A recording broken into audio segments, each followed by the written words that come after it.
Welcome to this edition of Head to Head. I'm your host, Cam McKinney, and this is episode number 317 of the podcast. And on this episode, I'm talking about the Boston Celtics winning this year's NBA Finals. The Boston Celtics have won the NBA Finals against the Dallas Mavericks 4-1, getting their 18th championship title, most in NBA history. And what I want to do on this podcast is talk about what it means for the individuals involved. I'll start with the biggest star of them all, Jason Tatum, who has been a first-team All-NBA player each of the last 3 seasons, but his play during the postseason has been seriously questioned in the past few years, and some of it warranted. He was not good against the Golden State Warriors in 2022, where he committed the most turnovers during that postseason. His 100 turnovers is the most for a single player during a postseason run. And I know people also love to point out that he shot 35% in that series against Golden State, and I think it's worth noting that LeBron James shot 35%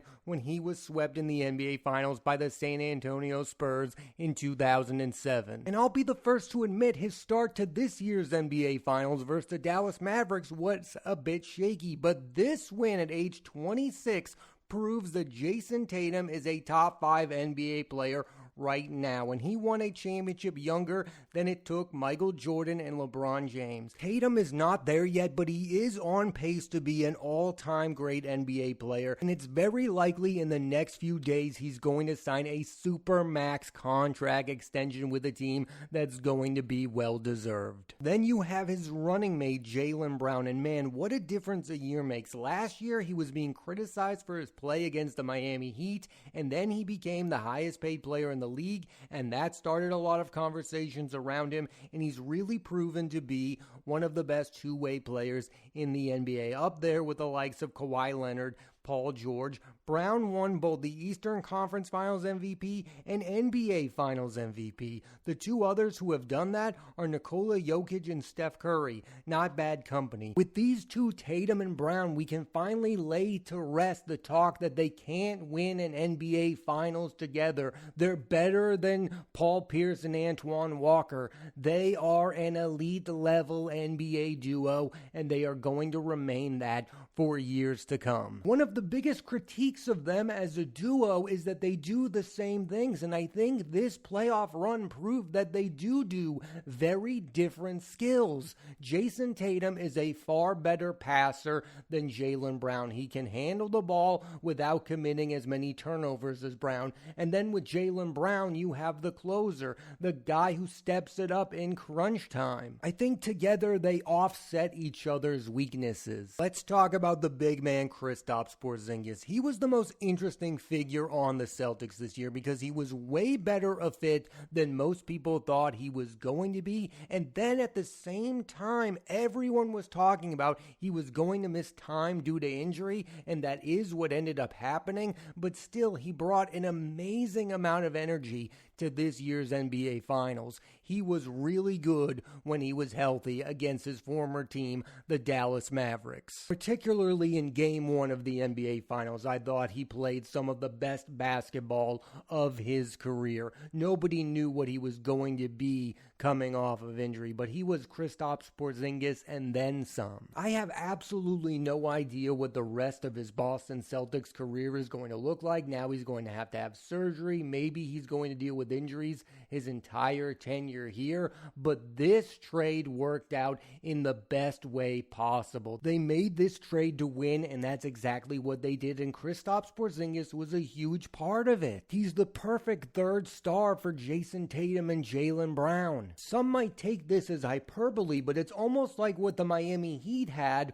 with LeBron, D. Wade, and Bosh. I mean, Kristaps Porzingis is playing that Chris Bosh role. He is spacing the floor with his incredible three-point range. He's doing all the rebounding. He's being the big man, while those other two can be the offensive focus. I really hope we get to see more basketball with that incredible trio, because I do think they became a trio down the stretch. Coming into the NBA Finals, a lot of the talk was going to be who's going to stop Kyrie Irving, and the answer ended up being Jrue Holiday, who is now a two-time NBA champion, and what he brought to the Boston Celtics was his calm demeanor in crunch time. He never looks shook at any point in any game, and that has been a big problem for this team in the last few years. They have played out of control in the biggest moments, and I would argue no player is in more control than Jrue Holiday, who this season became one of my favorite players. This is a guy who should definitely have a Defensive Player of the Year award or two.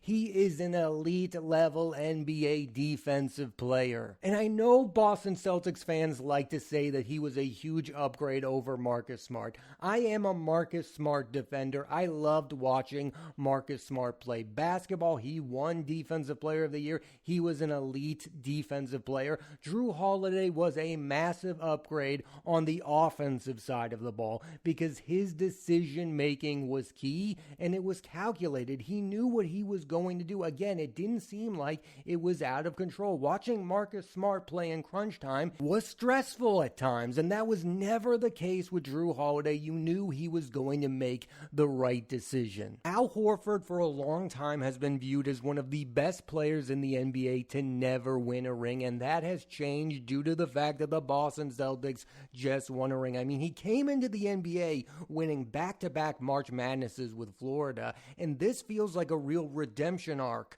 for Big Al because of how his first stint with the team ended. He left for a different team, the 76ers, and that didn't work out at all. He is one of the best stretch big men in the NBA. Horford's a career 37% free-point shooter. He's the type of guy that when you need a free-point shot, he's going to get one. He brings veteran leadership, and now we can have the Hall of Fame talk when it comes to Al Horford and Jrue Holiday. I think both of these guys are destined for the Hall of Fame. I mean, Al Horford is better than some of the big men in the Hall of Fame right now. He's a winner. He's a free-point shooter. He was an excellent defender earlier in his career. And with Holiday, he's won with two different teams, the Milwaukee Bucks and now the Boston Celtics. I hope both of these guys make the Naismith Basketball Hall of Fame. The last player on this roster I want to talk about is Derek White, who was left off of the All-Star game and prior to the season was not on ESPN's list of the 100 best basketball players in the league. I think the reason he doesn't get his due is because the point guard position is now filled with guys averaging over 25 points per game, and that's not Derek White. He's an old school point guard who controls the pace of play and makes the right basketball play. He's a role player who plays at an elite level, and I know that's a contradiction, but that's what Derek White is. There's a lot of talk right now about whether or not the Boston Celtics should give Derek White a max contract, and if that's what it takes to keep Derek White, they need to give him that contract.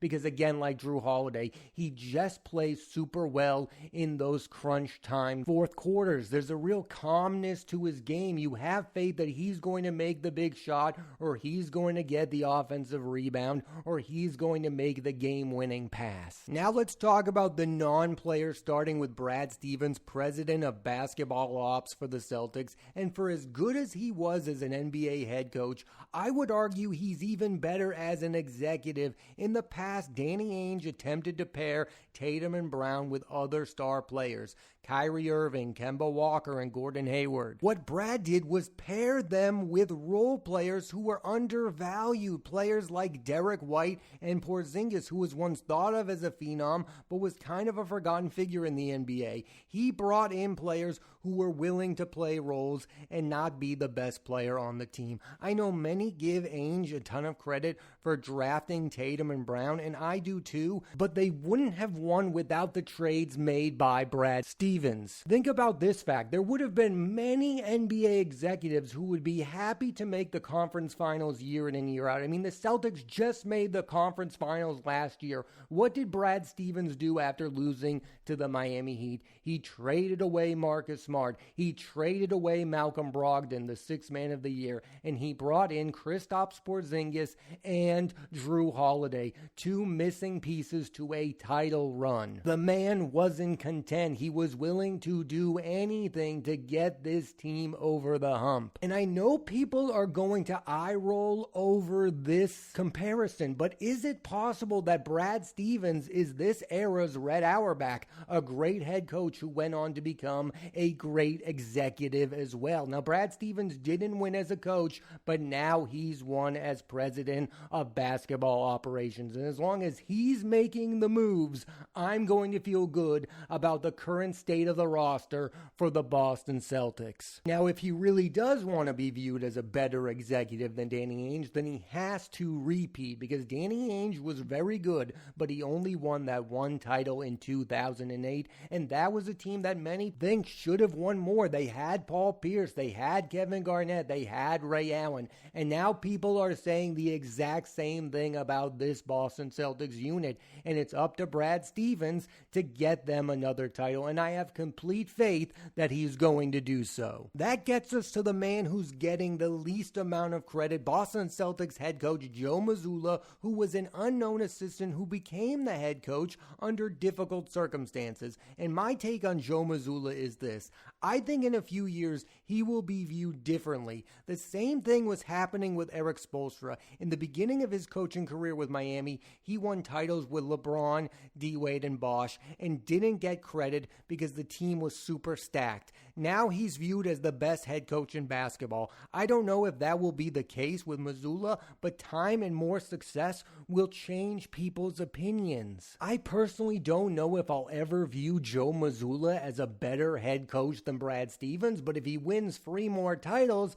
then I'm going to have to be forced to have that opinion. I mean, winning is what changes people's opinions. If he continues to win at a high level, or if the Celtics go through a down period and he's able to recover from that, because that's what happened with Eric Spoelstra. His super team went away, and now he's having a second run with the Miami Heat. The same thing happened with Steve Kerr. Kevin Durant and his super team went away, and then the Warriors had another run. If Joe Mazzulla can be here for the long haul and survive maybe a down period, many people will view him as an elite head coach. Now's a good time to talk about the narrative surrounding this victory. I mean, we heard all postseason long that the Celtics had an easy path to make it to the NBA Finals. And then when they faced the Dallas Mavericks, everyone was picking the Dallas Mavericks to win the NBA Finals, saying things like that Kyrie Irving and Luka Doncic was the best offensive backcourt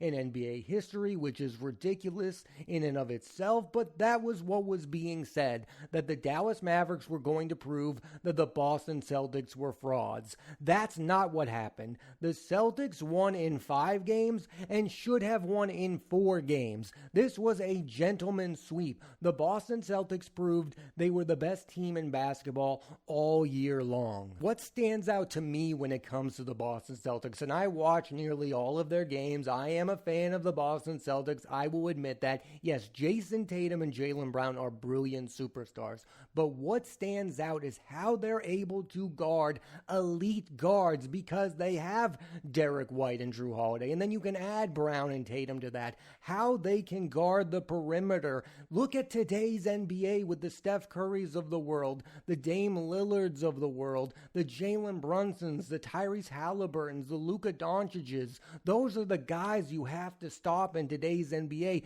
This isn't 2005 where every team has a version of Tim Duncan or Shaquille O'Neal or Kevin Garnett. The big men are not the people you need to worry about. night in and night out. But what the Celtics have every night is elite perimeter defense, and that's what showed up against the Dallas Mavericks. And that's part of the reason I never really bought into the idea that Luka Doncic was going to destroy them or that Kyrie Irving was going to destroy them. There was a point in this series where Luka missed 21 3-point shots in a row. That's an insane number, and only elite defensive players like Drew Holiday, Jaylen Brown, or Derek White can make that happen. Yes, I agree with people who say that Denver would have been a really interesting series for the Celtics going up against Nikola Jokic, especially if Porzingis wasn't fully healthy, and Minnesota would have been an interesting matchup because I don't know if Jaylen Brown can shut down Anthony Edwards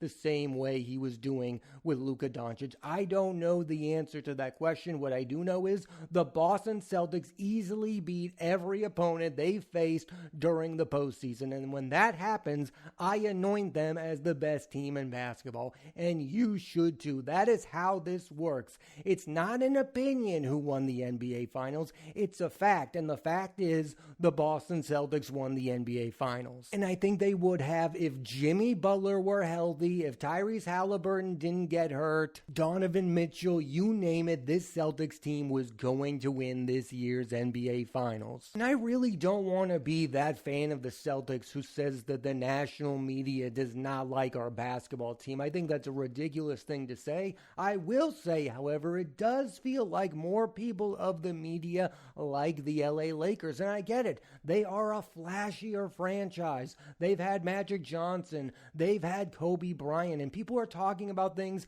I heard Stephen A. Smith say this. They've been to more NBA Finals. They've had more MVPs. And my argument for that would be, guess what the Celtics have more of? NBA Finals wins. That is what sports are about, winning the NBA Finals. I don't care what years they did it. The Celtics have won more NBA Finals than the LA Lakers. And if the Lakers had more finals than the Celtics, I would say the same thing about them. They are the best basketball team because they have more finals. And now I feel that way about the Boston Celtics. I am a fan of the Boston Red Sox, yet I'm the first to admit the best franchise in baseball history is the New York Yankees, because that's what comes with winning. You get recognized as the premier franchise. And for right now, the Boston Celtics are the premier franchise, and they have a real chance to get even more titles. I mean, how do you feel about the current state of the LA Lakers? Yes, they have JJ Redick, and maybe he's going to be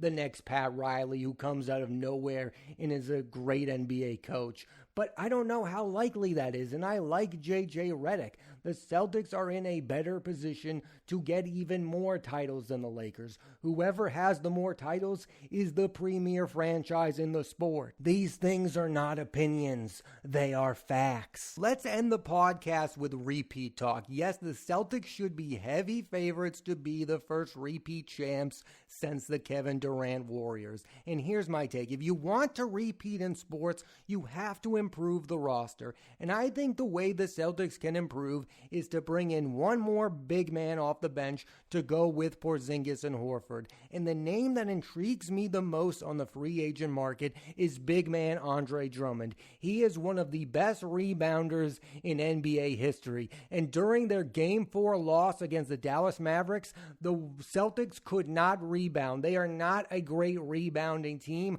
I think Andre Drummond would be a great fit with the Boston Celtics. I know he doesn't shoot threes. I know he's not a great offensive player. You don't need him to be that. You just need him to rebound the basketball and play elite defense. I have no idea if he's willing to take less money to be on a team like the Boston Celtics. He should, because he's a guy who was once respected as one of the best big men in the league, and now he's been kind of forgotten. So for him to join a team that has a chance to win the NBA Finals, that should be a big deal. Those are the type of guys the Celtics should be going after. Those veterans who have been in the league for a while, who have not yet won an NBA title. Those are the guys who are good fits for this team. Yes, you can stay pat and still be considered favorites, and most likely you would still make it back to the NBA Finals, but going into next season, you're going to need a healthy Kristaps Porzingis, and if you don't have one, you're going to need insurance.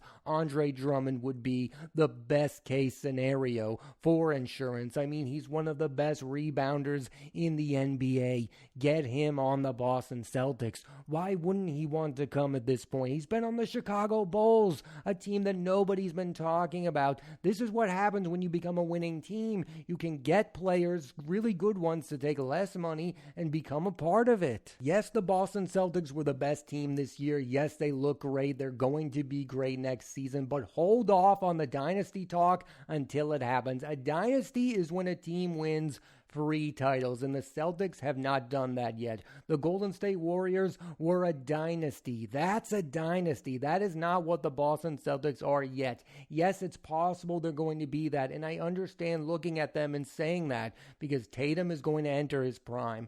Jaylen Brown is going to enter his prime. You still have Drew Holiday. You still have Derek White. You still have Al Horford. You still have Porzingis. Things are looking really bright, but things can change in an instance in sports.